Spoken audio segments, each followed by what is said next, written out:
Tunjuknya adalah take action ataupun mengambil tindakan. Kenapa aku ngomong seperti itu? Karena walaupun aku perempuan, aku itu lebih ke kayak laki-laki atau maskulin.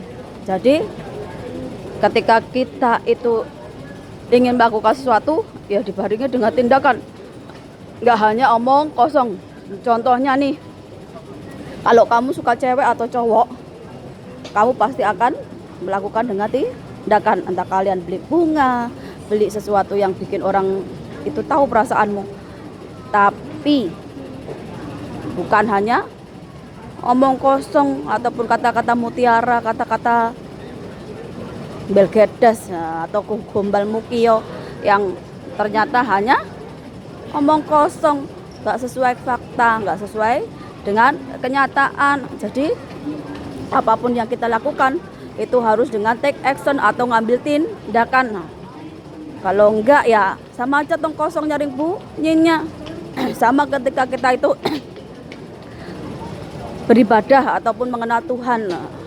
Kalau kita percaya Tuhan itu ya enggak cuma omongannya aja ataupun dengan kata-kata manis, kata-kata mutiara, tapi kita dengan tindakan, dengan kelakuan yang baik. Contohnya kita banyak beribadah, banyak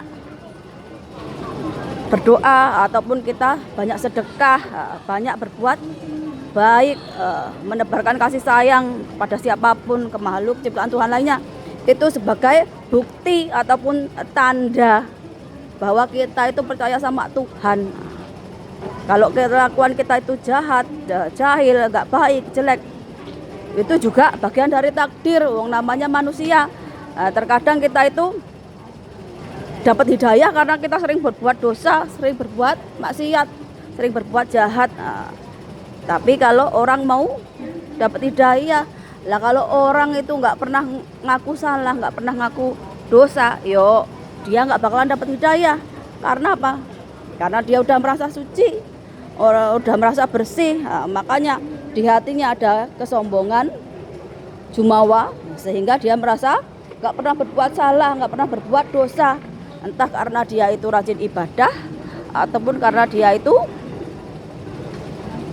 jadi pemuka agama. Semua orang itu sama, nggak kira dia statusnya apa, mau anak presiden mau raja, ratu. Namanya manusia pasti melakukan kesalahan, pastilah melakukan dosa. Ya mohon ampunan. Lah kalau kita nggak bisa melakukan itu, ya gimana kita mau dapat hidayah?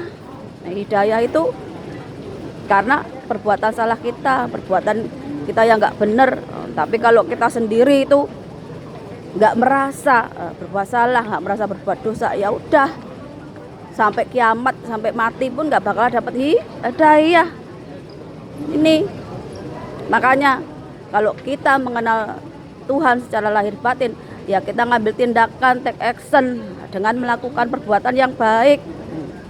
Nah, kalau kita melakukan perbuatan salah yang nggak baik, ya kita ngambil hidayah. Namanya manusia itu pasti nggak luput dari kesalahan. Namanya manusia tempatnya salah. Nih kenapa aku selalu bilang bahwa segala sesuatu itu nggak hanya cukup omongan aja, tapi perlu take action untuk ngambil tindakan. Entah ketika kamu mencintai orang lain, ya kamu perlu take action. Kamu perlu mengambil tindakan sebagai bukti bahwa kamu itu mencintai orang itu. Ya sama ketika kamu itu mengimani Tuhan, ketika kamu mencintai Tuhan, ya kamu harus take action, harus ngambil tindakan. Dengan apa? Dengan banyak berdoa, berbuat baik, menebar kasih sayang. Seperti itu. Bukan hanya jadi buto hijau, buto cakil yang hanya taunya membunuh, berperang dan sebagainya. Itu bukan manusia namanya. Selamat sore dan sampai jumpa.